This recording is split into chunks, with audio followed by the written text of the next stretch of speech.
Hey, I want to thank you for watching this course on how to lead a diverse team.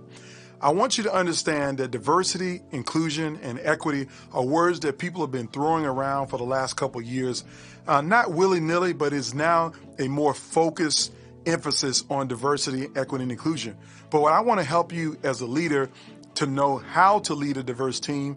But first, I think you need to understand why it's important for you to lead a diverse team. See, there's a challenge that many organizations are dealing with right now.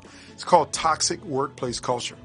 It's a workplace environment where people don't feel valued, they don't feel respected, they don't feel visible, they don't feel included, they don't even feel like that they matter at all to the organization. And some of them have made a decision that they're going to quit. There's no reason for me to stay here. There's no reason for me to continue to work in this organization if I'm not valued. So the question is, if you're not valued or your team is not feeling valued in the organization, how do you turn that around?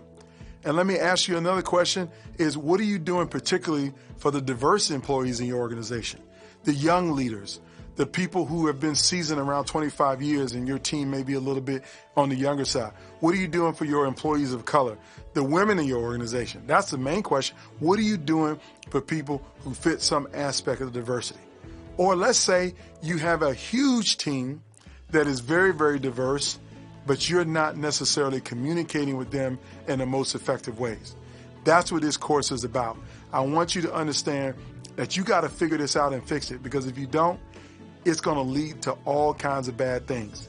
You might end up in the middle of some litigation. Yes, the word litigation. See, every year, American employers settle about $500 million in complaints and litigation from equal employment opportunity complaints, where people feel like that they've been harassed or discriminated against or maybe just disrespected on the job.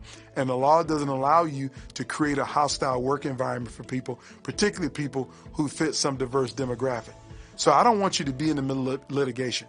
I don't want you to have any kind of financial trouble. I don't want to see your name on any kind of deposition paper or any kind of court document because you didn't know how to lead a diverse team.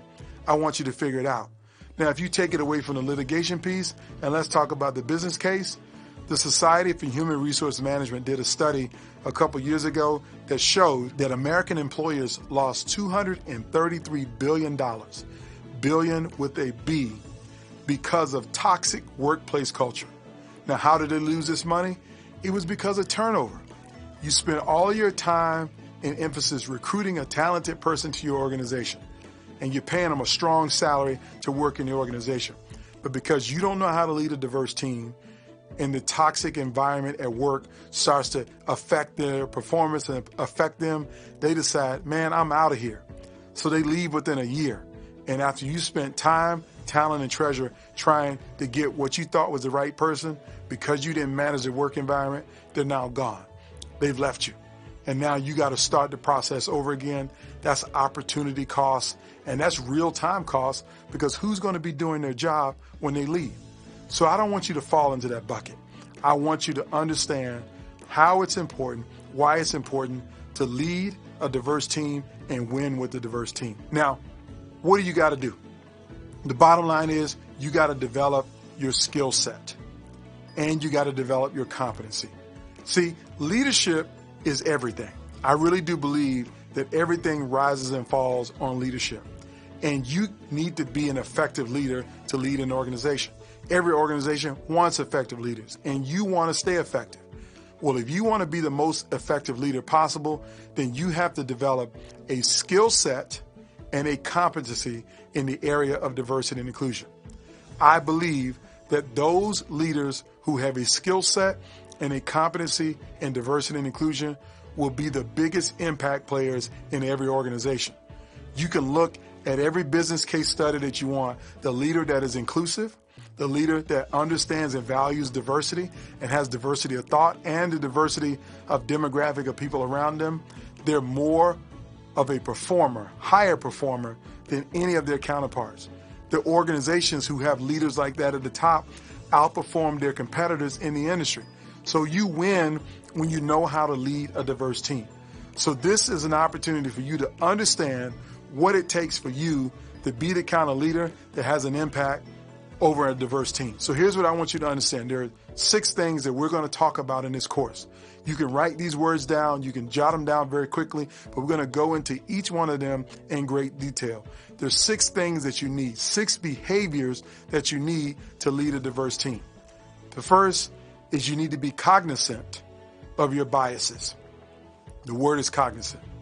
The second thing, you need to be curious about the people that you lead. The third thing is you need to have a commitment to diversity and inclusion. The fourth thing is you need to have the courage to stand up and dare to be different. The fifth thing that you need is that you need to be culturally intelligent.